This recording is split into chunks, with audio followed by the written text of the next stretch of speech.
I found the note stuck to the mirror above the dresser. Just one line. Can't a girl have a little fun too, idiot?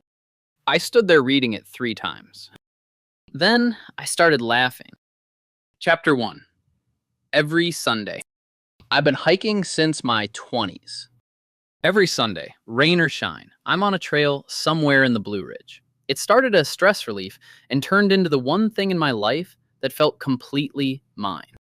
My wife doesn't hike. Never has. She's a homebody. Couch, coffee, television. She respects that I go. I respect that she stays. It works. What I noticed over the years, though, was that the trails weren't just for hiking. Anyone who goes regularly knows what I mean. Sunday mornings at the trailhead. Tour buses from company clubs, neighborhood associations, church groups. Middle-aged couples in matching gear. Except a lot of them weren't actually couples.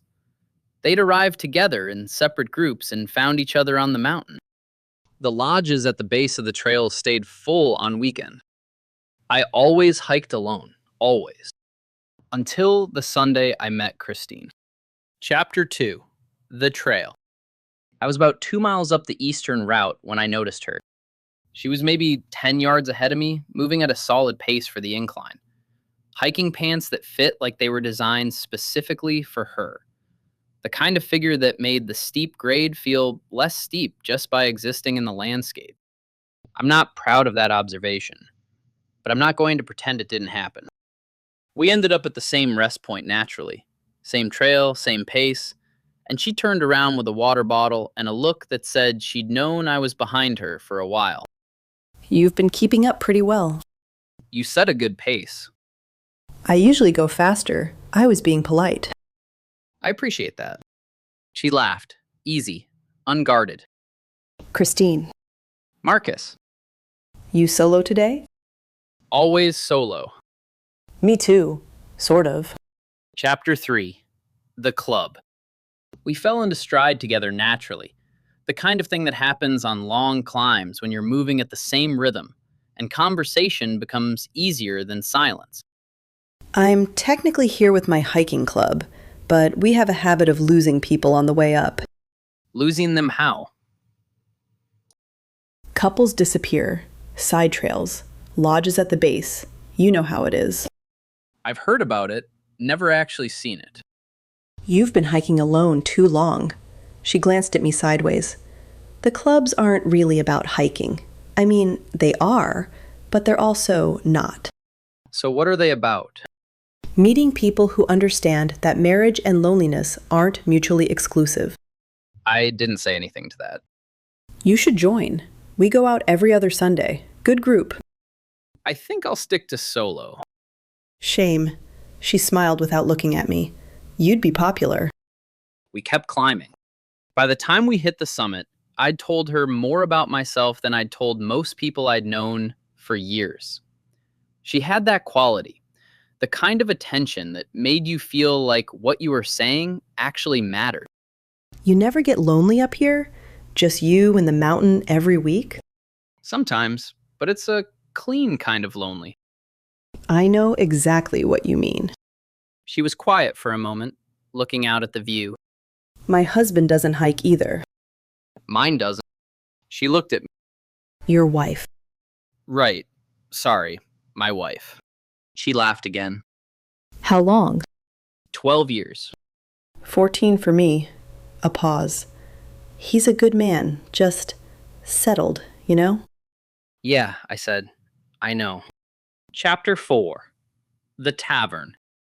On the way down, she suggested a drink. There was a place at the base she knew, a local spot that served craft beer and bar food, the kind of place that smelled like pine and old wood and didn't ask too many questions.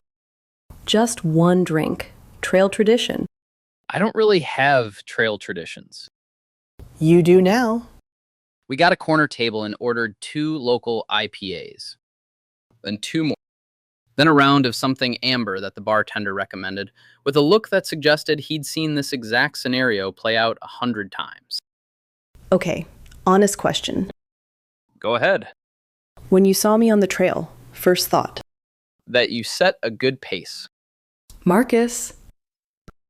That you were attractive and probably married. See, was that so hard? She leaned back. For what it's worth, same. Both parts. The married part didn't stop you from talking to me. The married part didn't stop you either. She had a point.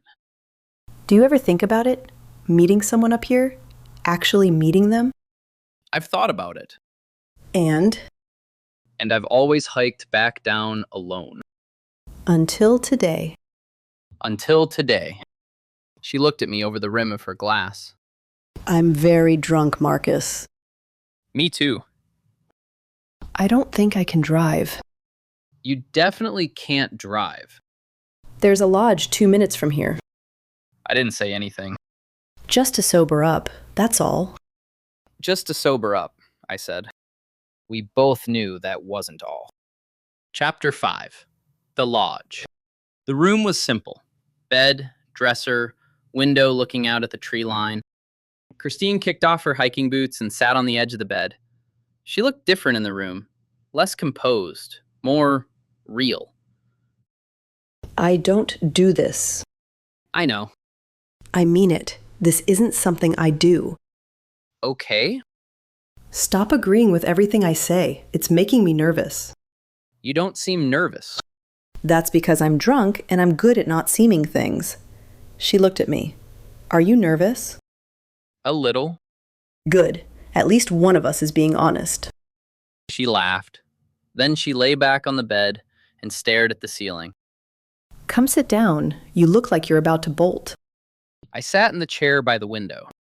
I said sit down, not all the way over there. I moved to the edge of the bed. We talked for a while about the trail, about our marriages, about the specific kind of loneliness that comes from being with someone who loves you, but doesn't quite see you anymore.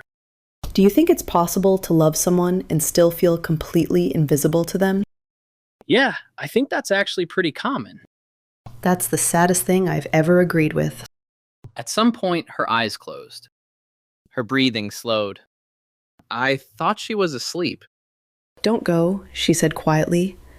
Don't leave me alone here. I stayed. I meant to sit in the chair. I ended up on the floor. And then I was asleep too. Chapter 6. The Note. I woke up to darkness. The room was quiet. The bed was empty. I checked the bathroom. Empty. I looked out the window. The parking lot was half full, but her car was gone. My phone had 11 missed calls. 8 from my wife, 3 from an unknown number that turned out to be Christine's. She'd called while I was asleep and I hadn't heard it. There were texts from my wife. Increasingly worried. Where are you? Getting dark. Please call me. I was pulling on my jacket when I saw the note. Stuck to the mirror above the dresser. Small paper. Her handwriting, neat, a little rushed. Can't a girl have a little fun too, idiot? I read it 3 times. Then I started laughing. Chapter 7. After. I called my wife on the drive home. Told her I'd lost track of time, had a few drinks at the trail bar, rested in my car until I sobered up. She was relieved, a little annoyed, mostly relieved. Next time, text me. I was worried.